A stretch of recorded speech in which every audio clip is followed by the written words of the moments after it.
Welcome back. This is Sachin again, and today I will be continuing discussion about our vault. So I'll just give you a quick recap what I discussed previous video, and I highly encourage, like, if you're looking at this video, please stop.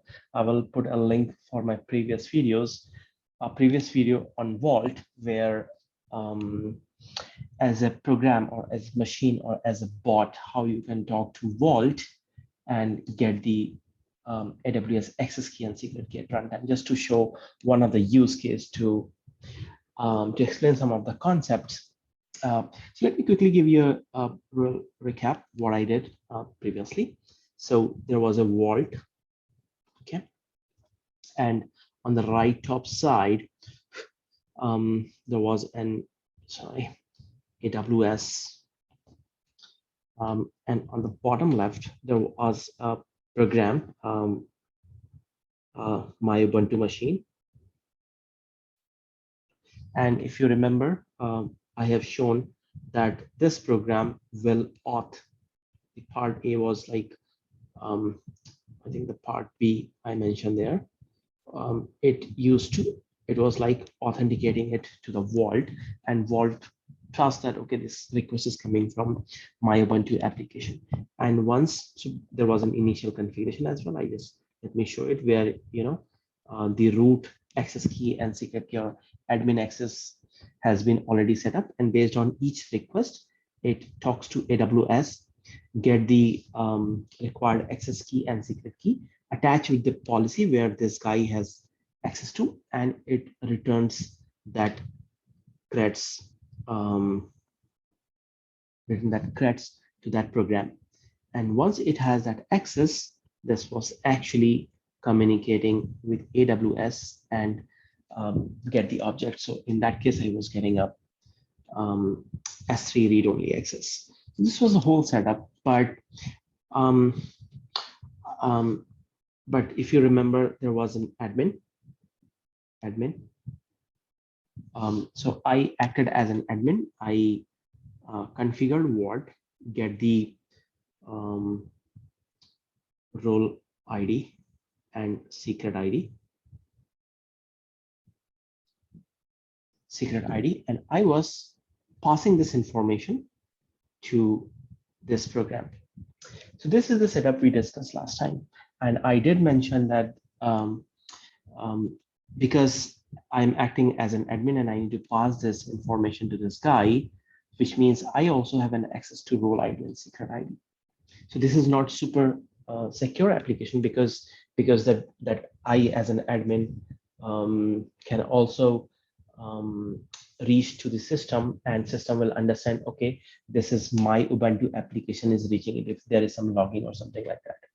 Right? So how to safeguard that? There's a way in Vault to even safeguard that even as an admin user or as a root user, even that person is not allowed, and then these information, the role ID and secret ID, can be passed securely to my Ubuntu application. If you see, this is a catch-22 situation, or like, it's a vicious cycle. My Ubuntu application needs to access these secrets from admin, but if admin gives that secret, of course, admin can also look at it if he or she wants to. How we can solve that problem? And that's where, if you remember, I explained the concept, or like I just does that. There's a concept of wrap and unwrap, right? So I just give you a brief introduction how it works, and followed by a demo. So the first part, this application, my Ubuntu, it needs to do some operation. Let's say it needs to reach to some kind of a key value storage, and let's say some path app/app1 or something like that. It needs to get an access. This is its job. It needs to read some secrets or key value information at this location, right? But to authenticate it to the vault and say, oh, okay, sorry, just to it needs to authenticate to the vault. For that, it needs access to role ID and role secret. So what we're gonna do here is this admin, this will create some policy. Let's call my app role um, secret policy, right? And this policy has just sufficient access to read some path, which we will discuss a little bit in detail when the demo comes, right? And then it will create a special kind of a token called wrap. It will wrap that token and pass to this guy. It has two properties. The first one, this is not an actual token. It is just a token reference, right? The second property is only one-time use. One may argue, okay, actually, this admin who is passing that token to this application, my Ubuntu, admin can also unwrap that. Yes, very much correct. But if it unwraps and then pass that information to my Ubuntu, and it has a TTL, actually, you can put some kind of a TTL, very short, like let's say 5 seconds or 10 seconds or whatever amount is sufficient. If in that time period it is not used, it's of no use. This will not be valid. And because it is one time only, and if admin uses that information, sees that credential, then when it passes to my Ubuntu can raise an error or some kind of an alarm that, okay, this is not working, it seems already has been breached. So one way or other, this is still secure. This is very much secure. That, once admin pass that reference token to this guy will talk to Vault. And as I said, like, in this policy, which is a special path to get the role ID and secret ID related information, it can read the actual token, my Ubuntu application. And once this guy has the actual token,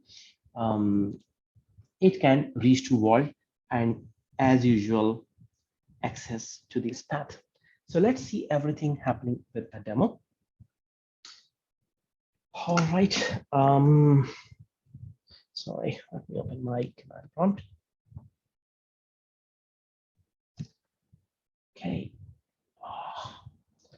Let's put some bigger fonts. Nice. Let me go to my repo, shukla.git, and let's click on anything. What do you see at the first? Actually, you eventually have to go to my main org level, let's say Shukla, and look for Kubernetes sample. So this is having a lot more information, but for this demo, we will be just talking about Vault.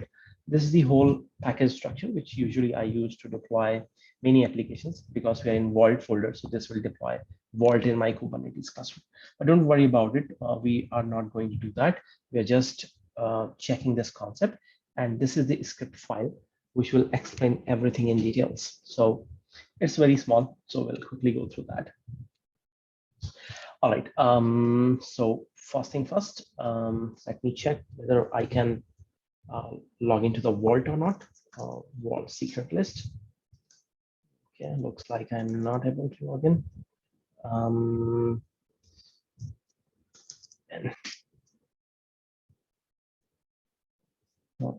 Oops.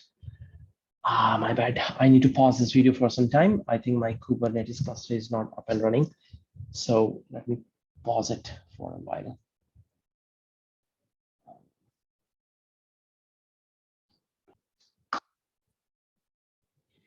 All right. Actually, my Vault was not running. One can issue some command and quickly start Vault in a dev mode, but usually I use my Kubernetes scripts to deploy a higher available cluster. Anyways,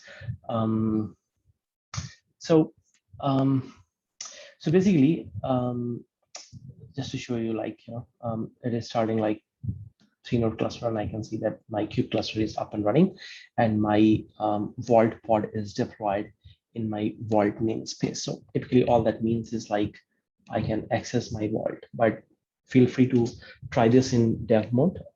Just issue some kind of command, like I think -dev option will start quickly in a dev mode.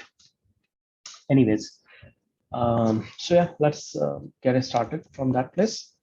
So let me first log into the vault. By the way, I already have one admin or root user created. If you're trying in your dev mode, you will get a root token and you can try the stuff over there. But the good practice is like once you have the root token, you need to create, set up your vault with admin user or whatever required permission and delete that root token. Okay, so let's log into the vault. So now I have logged in as an admin. All right, let's start back from the place. So remember, there are three main objectives you want to achieve. The first is basically set up some data for this guy, for this machine or program, that these are the policies and all this it can access, and basically set up the app roles and all that. And second is securely pass that token so that only this application has an access to read this data from Vault, not to the admin. And how we are going to do that? By using the wrap and unwrap. We will see in a moment. And then finally, test all the information. So you can go to this script by following the path I just showed. So these are the three main methods it is calling. The first is like set up app role for app as an admin. So basically as an admin, as you can see in this picture, you can actually set up all these roles, what policy this app role should have an access and all that stuff. And then second is app unwraps the token securely. So this admin has to pass this a wrap token. As I already explained, wrap token has two properties. It has some TTL, so which means it'll expire. Give it as short as possible, so that the time is just sufficient the other application to unwrap that. And this is only one time use. So if even admin user or root user uses that, this is of no use to the final application, and then application will raise an alarm that this token is not working, something wrong. And the final is test roles. Let's quickly see all these methods in details. Okay, the first is like setup. So first I'm logging as an admin. So basically I have access to set things up. The second is like in these two paths, KV apps app one. I just put some information, name and description. App two also I put some name and description. The idea behind is like when this application who has an access only to app one can read this information, but not to this, just to showcase that is small thing. All right, this is just Nico, ignore it for now. All right, this is the policy, my app policy. And as you can see, KV apps app one star. So whoever has this policy has a read and list permission only on this path. Okay, finally, we will assign this policy to this app role. All right, now let's see this portion. This is where the things gets a little interesting. So remember, this admin, of course, admin has access to all the paths and all that, but eventually this application, my Ubuntu, needs to basically unwrap that, and to unwrap that, a special path I just described over here, the secret path and all that, it should have read and write access to that particular path. And this is where this policy comes. So this will be a temporary policy, which I mean, this will be a policy against which a temporary token will be created, which will be a wrapped token, and that token will be passed to the eventual this application, and this application can unwrap that and actually access this path. That is the time when the actual role ID and secret ID will get. Once this guy has a role ID and secret ID, this can log in to the vault securely without even admin knowing that stuff. So let's quickly understand what is that. So in this policy, so the role we are talking about is my app role, auth app role my app role ID. It has a read permission, and the secret ID, it has an update permission because you have to write over there. So, so this policy, whoever has access to this policy can actually read this path and write on this particular path. Now, here is the actual role I'm creating, my app role. So this role is actually intended for this application, and I am associating these two policy with this guy. The first policy is the app policy, my app policy. This is the policy, whatever you want to, whatever capabilities you want this application to do it, you just assign all those policy. For now, just for showcase or demonstration purpose, I want to say KV apps app 1 star, it needs to read and list. The second policy is my app policy secret read. So this is what I was talking over here. So this policy once is assigned to this role, which means this role can actually read the role ID and secret ID. Okay. All right. Now let's quickly see this information. So now using as an admin, I am creating a token. Vault token creates. This will create a token associated with this policy, my app policy secret read, which means this token is capable to do what is defined in this policy, basically read and update this path. So anybody who has an access to this token can actually go and read this path. Basically, it will have the role ID and secret ID, which means it can prove that, okay, I am this application. However, the option given is wrap TTL, which means it will actually not create the actual token, but a reference to that. The token will be wrapped. Nobody can, I mean, this is just a reference. It is not an encryption of a token or something like that. It is just a reference. Whoever present this token to Vault, Vault will issue the right token. And with using that token, you can have all these capabilities. Right? Just outputting as JSON using JQ and reading that path, wrap info, that token. This will be a wrap token. So I'm just echoing it. Okay.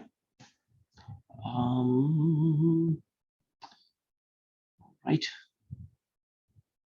Okay. So ideally, once admin gets this information, the wrap token, it needs to pass this wrap token to the intended application. As I already explained this, if admin cannot use it, because if it uses, it cannot pass to this other application, because once other application use that token, it will get to know that. And it has a TTL, which I was talking is defined over here. So right now I just put in export variable so that this is available in the shell export.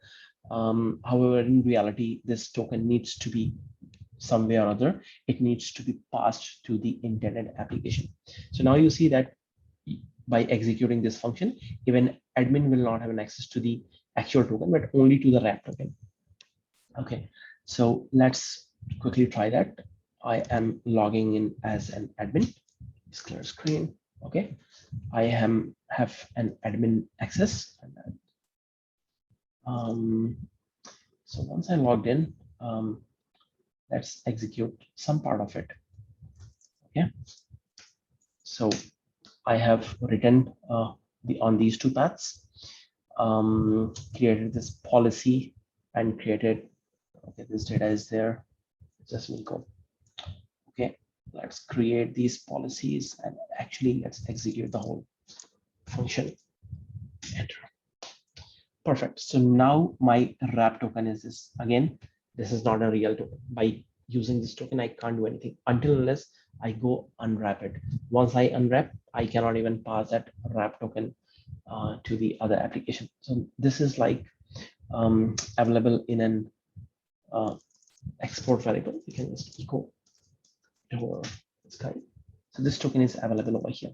Now, the second part is we need to securely pass this token. So assume right now this is in some kind of shell variable, environment variable, but this needs to be passed to this application. Okay, so now I will log in with this default user. So default user is like just a very minimal set of permission. I will just, as an admin, I will just create a token with associating the default policy, and I will acquire that token. And I will say Vault login with a default token. So which means I don't have any admin privileges. Okay. All right. So now I have logged in as a default. You can see over here, if I say a Vault secrets list, I have no permission because this is just a default token. All right. Once I have a default token, I'm going to unwrap that and I will log in with that unwrapped token. Again, does not exist. Why? Unwrap token. This was there.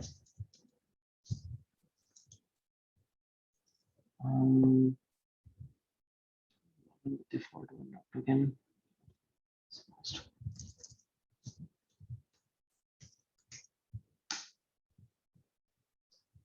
Okay, let me quickly execute it once again. Log in as an admin and execute everything till here. In success, all good.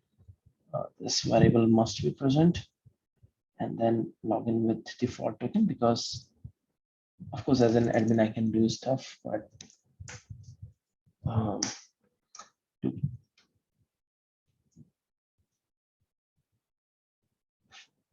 token.